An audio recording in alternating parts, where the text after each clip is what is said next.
یہ بات میں نے یہ لفظ میں نے کہہ دی تھوڑا سا ایکو ہلکا کم کرتے آواز ایکو بہت زیادہ ہے لیکن نوجوان معاشرہ بالخصوص قوم مسلم میں غور کرے دھیان دے کیا ہوتا ہے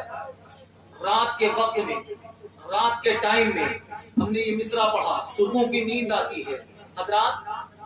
ہونا تو یہ چاہیے کہ جب ہم بستر پر لیٹیں ہم بستر پر جائیں تمام دن بھر ہم نے جو کام کیے کوئی تاجر ہے کوئی دکاندار ہے کوئی بزنس مین ہے کوئی نوکری کرتا ہے کوئی گاڑی چلاتا ہے کوئی محنت کرتا ہے کوئی کچھ کام کرتا ہے نوجوان طبقے کے لڑکے کوئی اسٹوڈنٹ ہے کوئی پڑھنے والا ہے رات میں ہونا یہ چاہیے کہ مسلمان کا شیوا جب بستر پر لیٹے تو درود پاک پڑھ کے سویا کرے اس لیے مصطفیٰ فرماتے ہیں کہ جو مجھ سے جتنا زیادہ قریب ہونا چاہتا ہے وہ مجھ پر اتنا زیادہ درود پڑھا کرے لیکن آج کے نوجوان دیکھ لو 20 سال 22 سال 25 سال 30 سال 28 سال جتنے بھی نوجوان ہیں 20 سال 22 سال 15 سال 16 سال کا نوجوان اس کے پاس کچھ ہو نہ ہو اینڈرائڈ موبائل ضرور ہوگا اوپو کا موبائل ہوگا ویوو کا موبائل ہوگا اور نہ جانے ایسے ایسے لڑکے ہیں باپ کے پاس اتنی دولت نہیں باپ کے پاس اتنا پیسہ نہیں باپ کے پاس اتنا سرمایہ نہیں لیکن وہ ضد کر رہا ہے کس چیز کی مجھ کو چاہیے ایپل 15 مجھ کو چاہیے ایپل 17 مجھ کو چاہیے ایپل 14 میرے عزیزوں بڑا تعجب ہوتا ہے اے نوجوانوں تم ضد کرتے ہو کہ مجھے ایپل کا اینڈرائڈ موبائل چاہیے آج سروے میں کیا جائے کچھ دن پہلے ہندوستان میں قوم مسلم کی پڑھائی کے اوپر سروے کیا گیا تھا کیا سروے میں نکل کر کے آیا تھا کہ 0 پوائنٹ سے نیچے بھی اتر گئے ہیں لوگ یعنی اگر آپ نگاہ اٹھا کر دیکھ لیں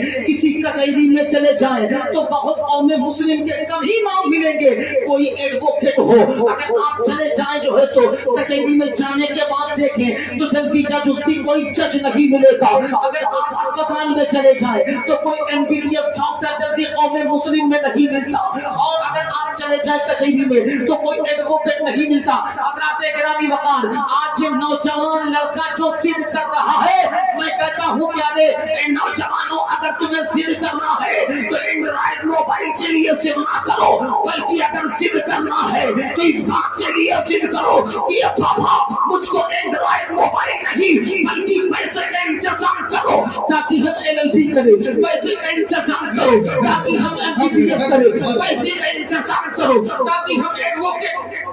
پیسے کا انتظام کرو تاکہ ہم جج بنے پیسے کا انتظام کرو چاہے ہم کام کریں پیسے کا انتظام کرو تاکہ ہم بھی کام کریں پیسوں کا انتظام کرو تاکہ ہم پڑھ لکھ کے کامیاب ہو جائے حضرات گرامی وقار ایک جملہ کہنا چاہوں گا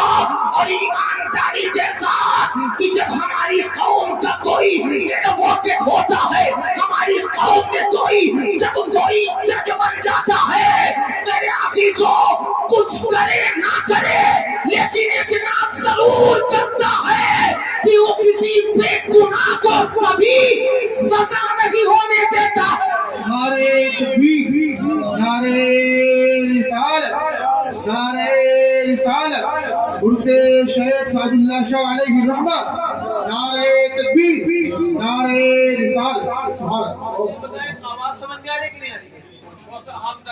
وہ اپنے بستر پر لیٹتے ہیں کوئی فیس بک چلاتے چلاتے سو گیا کوئی جو ہے تو انسٹاگرام چلاتے چلاتے سو گیا کوئی یوٹیوب میں خبر سنتے سنتے سو گیا کوئی یوٹیوب میں نہ جانے کیا کیا چیز چلاتے چلاتے سو گیا لیکن میں کہتا ہوں پیارے ہم مومن ہیں ہم مسلمان میں نہیں کہتا کہ آپ فیس بک نہ چلائیں میں نہیں کہتا کہ آپ انسٹاگرام نہ چلائیں میں نہیں کہتا کہ آپ یوٹیوب نہ چلائیں میں نہیں کہتا کہ آپ کی خبر نہ دیکھیں حالات جاننا ضروری ہے ملک کے حالات کیا ہے اس کو دیکھنا ضروری ہے آپ یہ بھی جان رہے ہیں کہ آپ چاروں طرف سے ہماری بہنوں پر نگاہیں لگی ہوئی ہے کیسے ٹارگٹ کیا جائے قوم مسلم کی لڑکیوں کو کس طریقے سے ان کو جنگل میں پھنسایا جائے کس طریقے سے ان کو چنگل میں لایا جائے کبھی رنگین دنیا کی وجہ سے کبھی جو ہے تو اس دنیا کے رنگین کی وجہ سے ان کو بتایا جاتا ہے اسلام جو ہے تو اس طریقے سے ظلم و ستم کرتا ہے تم کو قید میں رکھتا ہے تم کو ظلم و ستم کیا جاتا ہے حضرات گرامی وقار آج ہر طرف سے نگاہیں لگی ہوئے کہ قوم مسلم کی لڑکیوں کو کیسے نشانہ بنایا جائے لیکن اس